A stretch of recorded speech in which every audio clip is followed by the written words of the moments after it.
Hello and welcome, or welcome back, as the case may be, to the Atlantean Archive. Thanks for stopping in today. Now, if you've been following this channel for any length of time, you'll notice that I'm coming to you from a different location, temporarily. All too temporarily, unfortunately. Got away for a couple of days, and I'll show you my view outside here. Yeah, you could definitely do a lot worse. This is a nice, overcast, blustery day in Myrtle Beach, South Carolina. I am not out on the beach right now because I don't do the beach at high noon. Not with the sun glaring down. I've got way too much Celtic blood for that.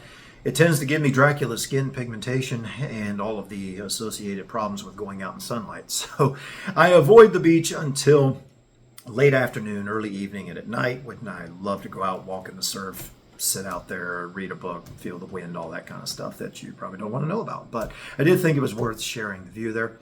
And I got away for a couple of days, not nearly as long as I wanted to, but it's worth it just to get away and relax a little bit. So anyway, speaking of vampires, and Stephen King vampires in particular, at long last, after so many delays, rumors of production and studio issues, rumors of extensive reshoots, after being downgraded from a theatrical release to a streaming release, and apparently after Stephen King poked some people at the studio with a stick, Salem's Lot 2024 has dropped and is now available for viewing on HBO Max. So if you've got that service, you can watch that at any time. I've seen it twice now.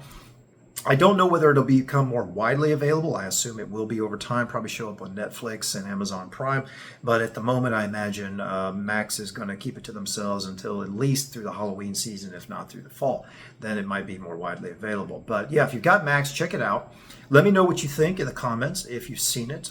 Give me some feedback too on the comments that I make here. Do you agree? Do you disagree? What do you think?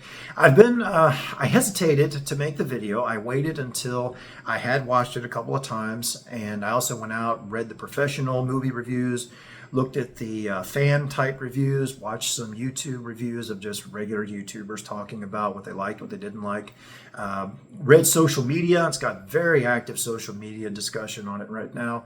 So that was interesting. And it was funny how it breaks down, because ordinarily with a lot of movies, you've got strongly love and strongly hate. It just seems like our society is a society of extremes these days.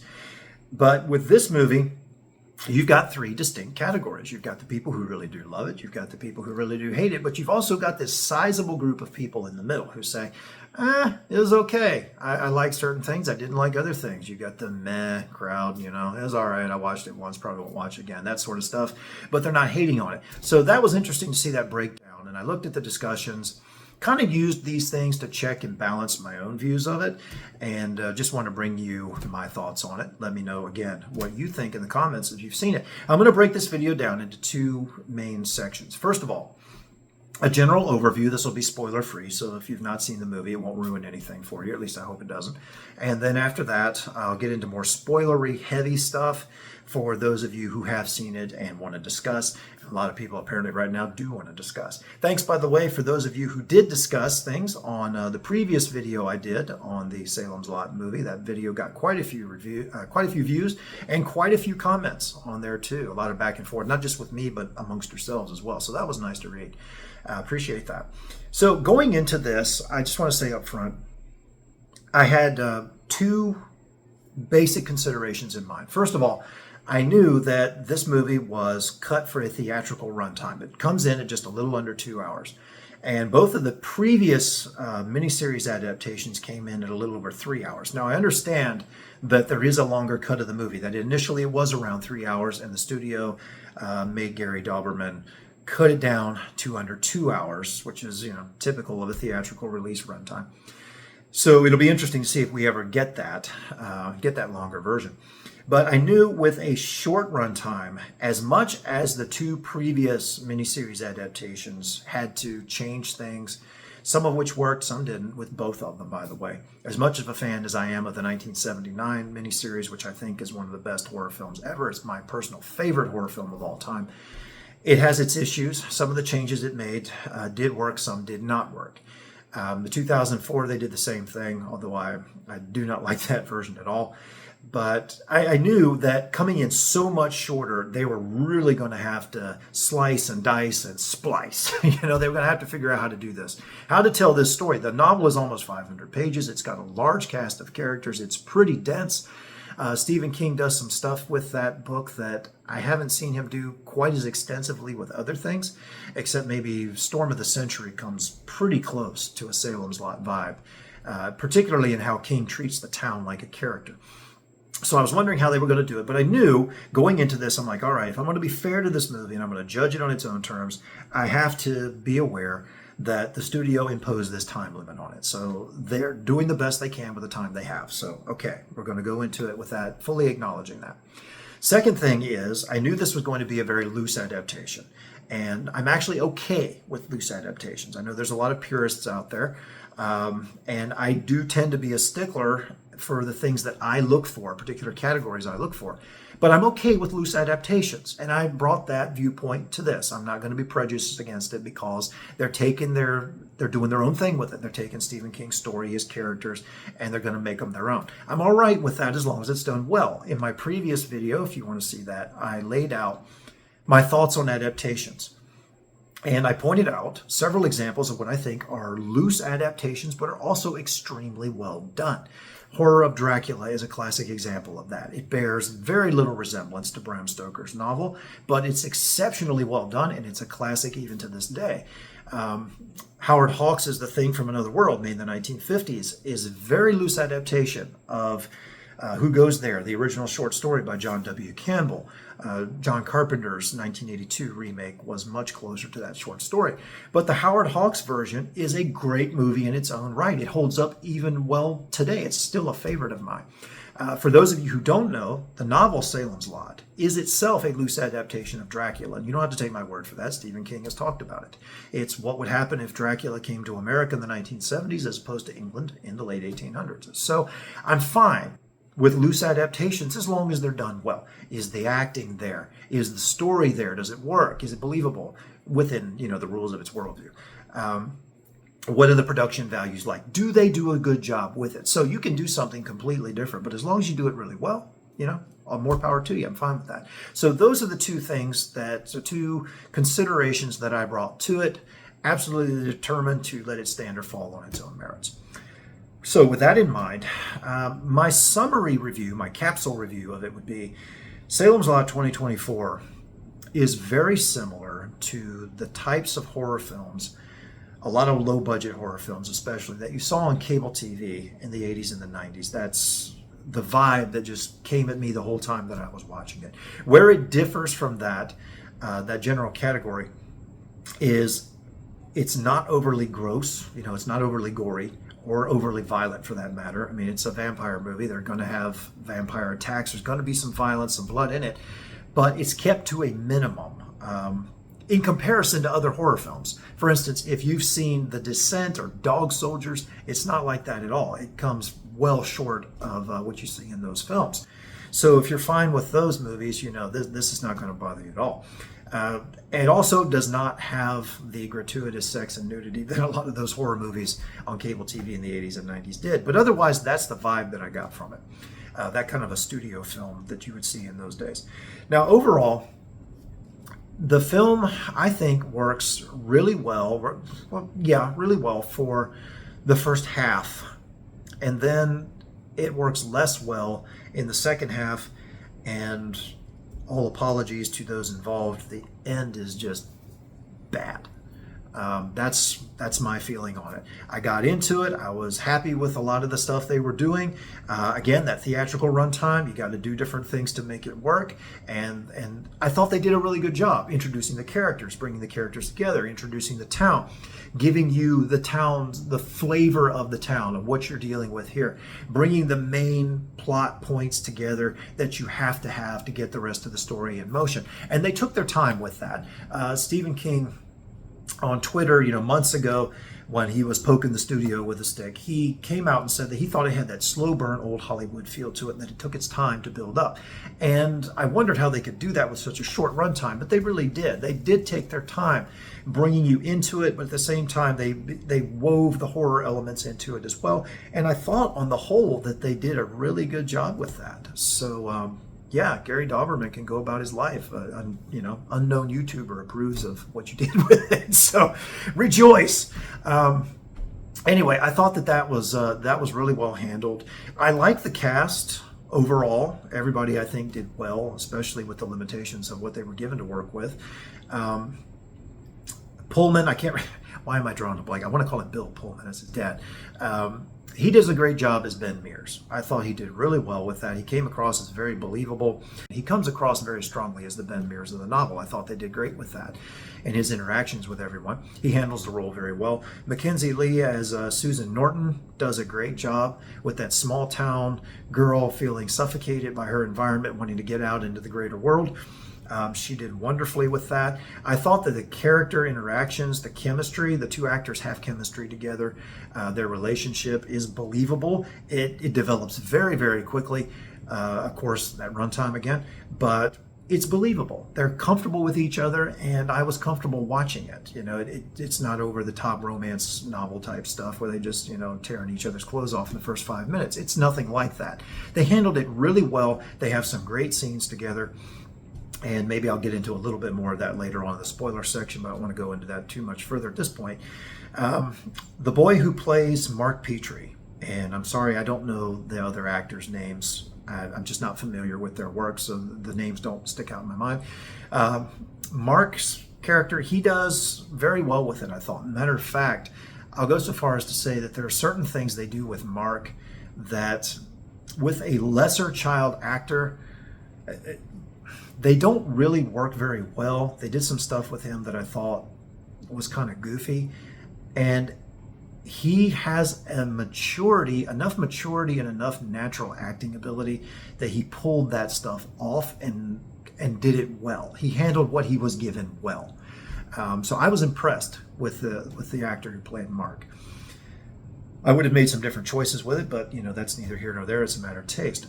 Matt Burke's character is probably my favorite character in the movie. I love the actor, the approach that he took to it. If I were a school teacher, especially back then, I probably would be a Matt Burke. I think we have personality similarities there, so I love that character. I wish he'd had a little bit more screen time and a little bit more depth to become the Matt Burke of the novel. He never reaches that point, but again, you got that runtime. Other characters, Parkins Gillespie, the town constable, he comes across very well, handles the role very well. The guy that they had playing Straker, again, I don't remember the actor's name, his performance is odd. He came across to me very much like a stage actor. Like this was a stage performance, like a theatrical performance, like a Broadway performance. It's a different way of acting. That's how he came across to me. He genuinely has one of the creepiest scenes in the movie, if not the creepiest scene in the whole movie. And I'll go into that in the spoiler section. But it was kind of an off-putting performance, again, because it seemed like stage acting. That's just my thought. Barlow I was very disappointed with. He looks good. He doesn't have much screen time, but then again, he never did. He doesn't in the novel. He didn't in the previous miniseries adaptations. But they could have done more. I think they sacrificed some development for Barlow in favor of things that didn't work. They did other things. They took more time with stuff that didn't work or didn't work very well when they could have invested more of that in bringing Barlow to life more than they did. So I'm really on the fence. Again, he looks great. He's even dressed and has a similar appearance to Reggie Nalder's Nosferatu Barlow in the 79 miniseries, but they missed some opportunities there. That was disappointing. Other major characters, Dr. Cody's character to me was the most awkward of all. Not because they cast a female in a male role, which the role in the novel, if you haven't read it, Dr. Cody is Jimmy Cody. It's a guy. And they cast a female actor. I'm not familiar with this actress. I may have seen her in other stuff before. I don't know. They gave her some like wry humor, comic relief type lines, and they fell flat for me. They just didn't work. And beyond that, the actress herself seemed uncomfortable. She seemed awkward in what she was being asked to do. I don't quite know how to say it other than that. Maybe she realized that her dialogue wasn't that great. Matter of fact, that's the weakest dialogue of any of the cast members, except for a couple of things they have Mark say. Yeah, so that it was just awkward. I don't think that's the actress's fault. She was given some stuff that just doesn't work very well, and she didn't know what to do with it, maybe. So that's, I think I covered everybody in the main cast. They've got a number of minor characters that appear in the novel. They were good touches, good small town feel. I liked the lady they had playing Eva Miller. She came across to me as a tired Kathy Bates. And she has a good moment there at one point in the story that was pretty funny. But a good job with the overall layout of the town. The Marston house, unfortunately, does not factor much into it. It's a major character almost in Stephen King's novel, and it featured prominently in both of the previous adaptations. It doesn't feature as much here, and that's a weakness of this adaptation. The runtime is obviously a weakness. They've got to do so many things so quickly, especially in the latter half of the movie, the latter third particularly. It goes from being that slow burn feel, doing some things that really worked well, to falling into modern horror and action movie tropes that I personally don't like. And that may just be me. We have a hard time, unfortunately, in our society these days, giving people their right to an opinion. I mean, people have different tastes, you know. It doesn't necessarily mean I'm right, somebody else is wrong. It's just not stuff that I prefer. I think a lot of those kind of things are hokey and they don't work well and they take me out of the movie. But for other people, it may just be a popcorn type flick. They may say it's just fun. I'm just along for the ride. It's just fun. There are movies that are guilty pleasures for me that are not really well made and are completely unbelievable in certain aspects. I'll give you an example if you want to take me to task on it. Firewalker with Chuck Norris and Lou Gossett Jr. is one of my favorite B movies. I really enjoy it, but it's not very well made. It's cartoonishly over the top at times, but it's fun. It's just a lot of fun. But when it comes to horror films, I'm there for the atmosphere, unless it's something like The Lost Boys or whatever, where they're mixing horror with humor, and they make that very clear from the beginning. Show me what you're doing from the beginning is more my approach to it. Show me what you're doing from the beginning. Don't deviate at some point down the line and start throwing a lot of comic relief into something or whatever if you look like you're trying to do something serious from the beginning. But that's my take on that. They did have some moments with atmosphere in it. They did do a good job of building up atmosphere. The atmosphere inevitably leads to jump scares, which I didn't think really worked very well. That's a common modern horror movie trope. But again, the 79 series, as I mentioned before, had some jump scares too. So I'm not just dissing jump scares. I don't like it when they're overused.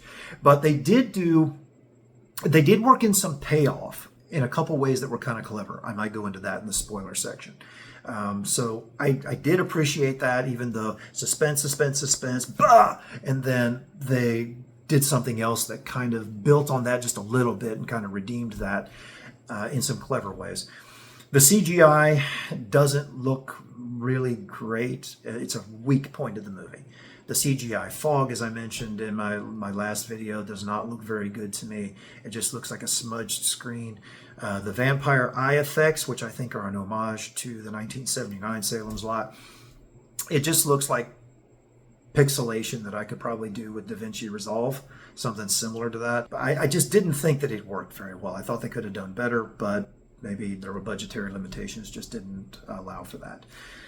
So those are my general thoughts. I think I hit just about everything on there. Again, toward the latter half of it, it kind of falls apart. It falls into those tropes. They do stuff that doesn't work. I don't know why they departed from certain areas of King's novel that I think they could have adapted better, or they could have taken what they did bring to the screen and just gave it more depth, done more with it. But again, that warp speed runtime that they run into toward the end of it just didn't serve them. And then the ending of the movie was a massive letdown. As a matter of fact, I'm sitting there looking at when the credits start. I'm like, really? That's it? I'm looking for a tag scene, anything like that? Nothing. It's just very abrupt, just like somebody bringing a hatchet down. And it does not work. I'll get into that more in the spoiler section, which I guess I better get to now because this is getting long enough. But you get deep dive stuff on this channel. If that's what you're into, you came to the right place. All right, so more spoilery type stuff, and I'll try to think in terms of beginning to end. You don't get Ben's background with the Marston house, and that's a weak point in the story. Now, I understand in the longer cut of the movie, they did work some of that in. There's young Ben sneaking into the Marston house and having some kind of experience there. The movie starts off with Ben looking at the Marston house from a distance, and you know he wants to rent the place, and you know it has a significance from the town. They give you some shots of where you can see it from various locations, which I thought was a good touch.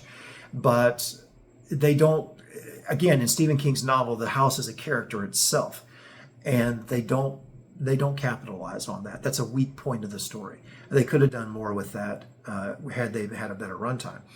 You don't get much of Ben's backstory at all. They talk about his parents being killed, but they really don't do anything else with that. It's more like an anecdote. His relationship with Susan, like I said, is handled very well, very naturally. The actors have good chemistry. There's a scene that I like in particular where they're sitting in a car outside Susan's house. Ben already knows Susan's mom doesn't like him. She wants her to go out with Ned Tebbets, and she doesn't want to. And she makes the comment, I think Mom thinks that we're just going to run off together and never look back.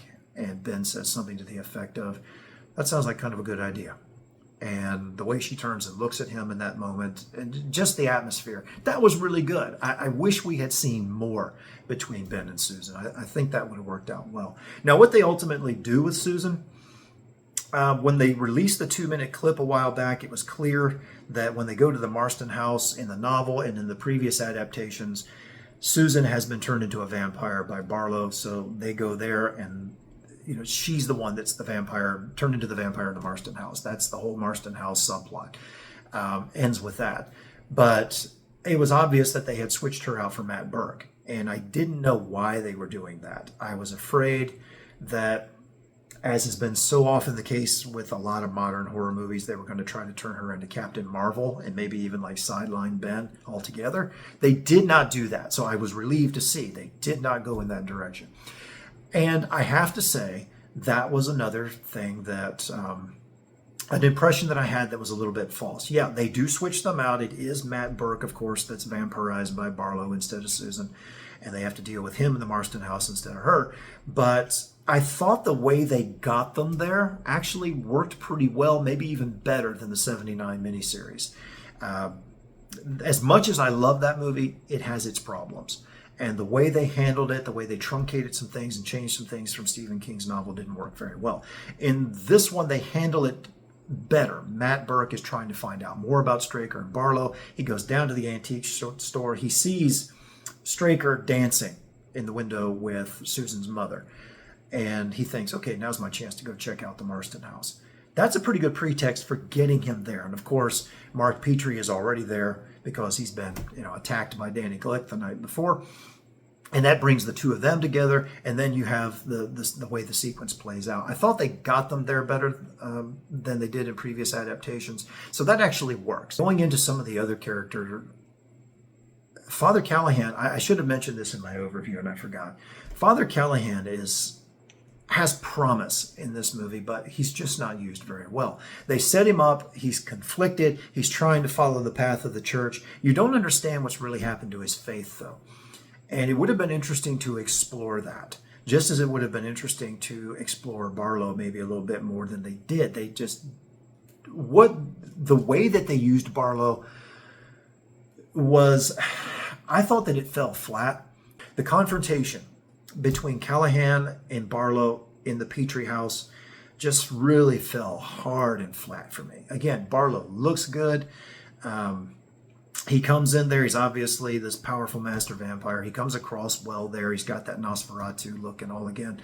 But it was obvious that they were trying to showcase what they were doing with makeup and special effects with him. That was what they were displaying. They weren't using it as a character moment. It was all flashy monster stuff. And Callahan's faith just evaporates. I mean, he's holding the cross up and the cross is glowing. And then Barlow, he says he's a priest, and Barlow says, "Are you?" And literally the light in the cross goes off like somebody flipped a switch. I thought that looked goofy, for one thing. Callahan in the book makes a stronger stand against Barlow, and then he gets backed off and his faith gradually fails. The cross gradually dims, and then Barlow just, snatches it from him. flips it away, and you have the whole scene between them. Could have been so much better than what we got, which I think is probably only about 30 seconds long. Literally about 30 seconds long. And it's one of the best parts in the novel. It's one of the best parts in the previous adaptations.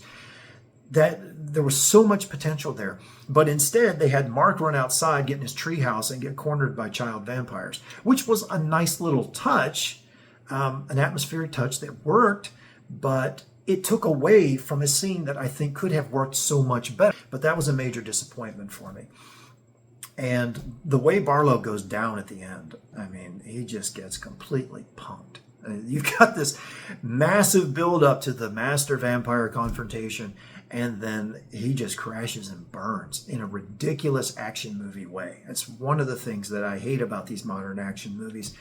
The violence in them is cartoonish. I mean, the stake through the mouth, and then he pulls it out, and Mark's looking up, and he can see Ben through the hole in Barlow's head. And I'm just like, come on, people. But again, if you like popcorn stuff, you may be laughing and rooting and clapping, and you think that's the greatest thing ever. We just differ on what we're looking for. That's all. So that was my take on that. And then the way they end that with, and I'm just jumping all around here, obviously, the way they end that whole sequence with, I mean, the drive-in movie idea was good in a way.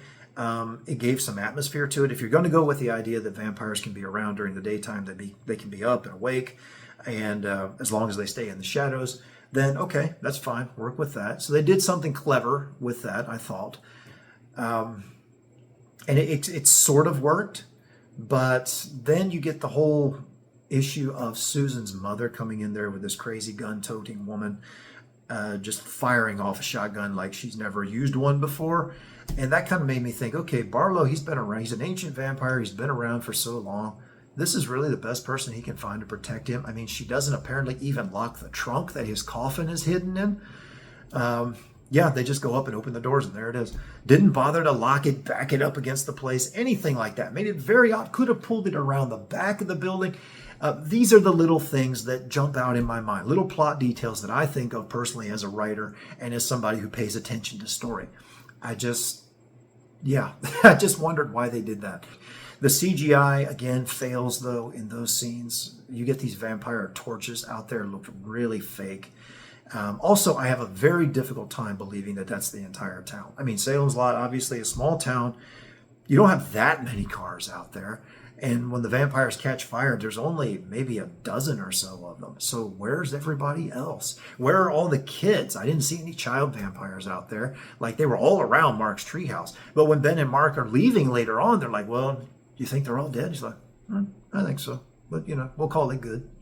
And then they're just driving off into the moonlight. And that's it. That's literally it. Ben makes this little quip about disappearing like Houdini. And they're gone, and that's the end of the movie. After Barlow goes down like such a punk, and after there's so much build-up there. I mean, you've got the whole coffin sequence. They get the coffin out of the truck. They get it down. They're trying to get it open. Okay, yeah, they thought to have the coffin locked at least. It's locked in the novel, too. So they're trying to break it open.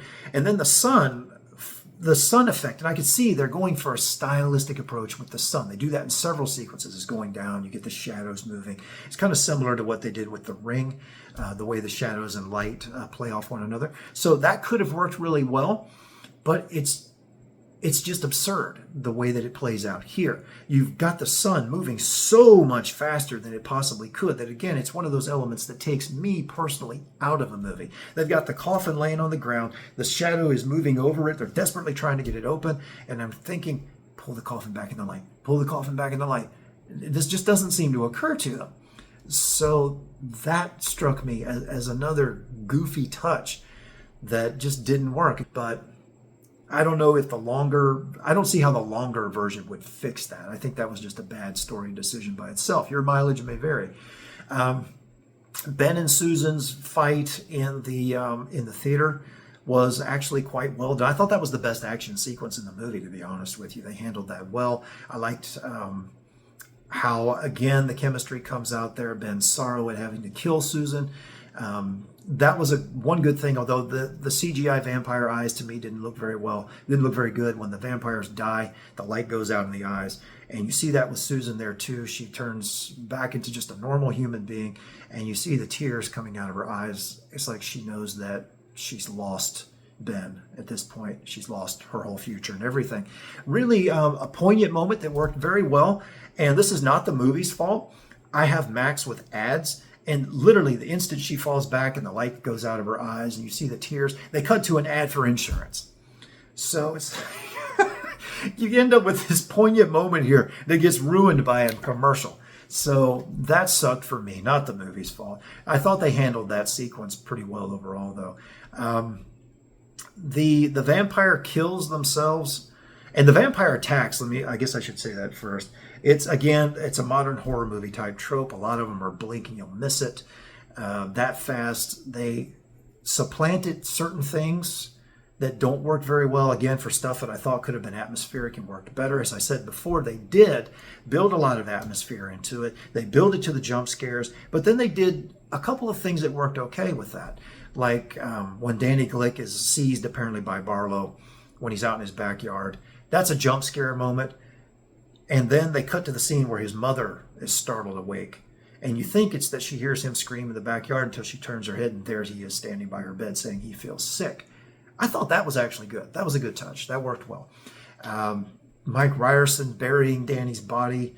They made an interesting decision with that. He imagines Danny, being trapped in the coffin. It seems real enough to him that he gets down in there. And then he opens the coffin and there's Danny laying there. And that's not, you expect Danny to come up out of there like he does in 79, but he doesn't. So they didn't do that. You see Danny in the background and then he just jumps Mike. Again, it was another one of those blink and you'll miss it type things, but that's just a common modern horror movie production method.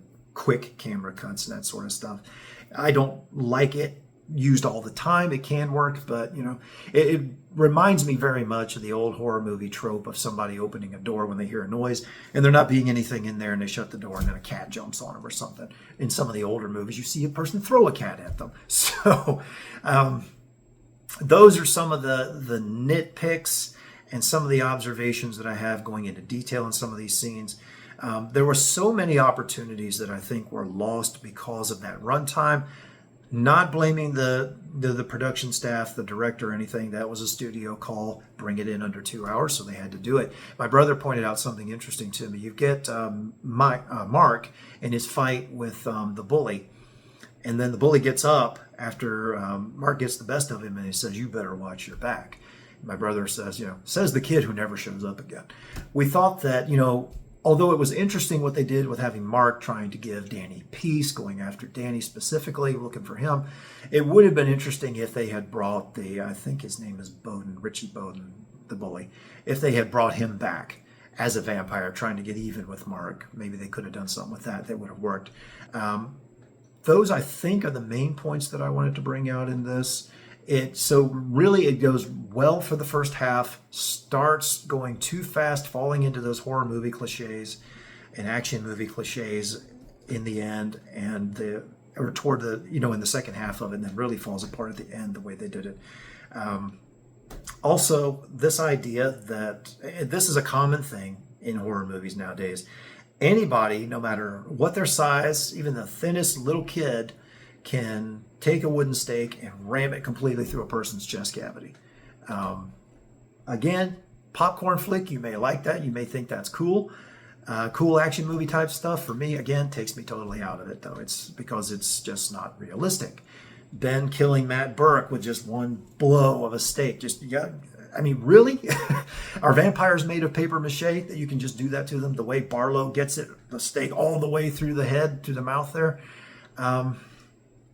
That's just common horror movie stuff nowadays, but it's stuff that I don't like. Again, your mileage may vary. Yell at me in the comments if you want to.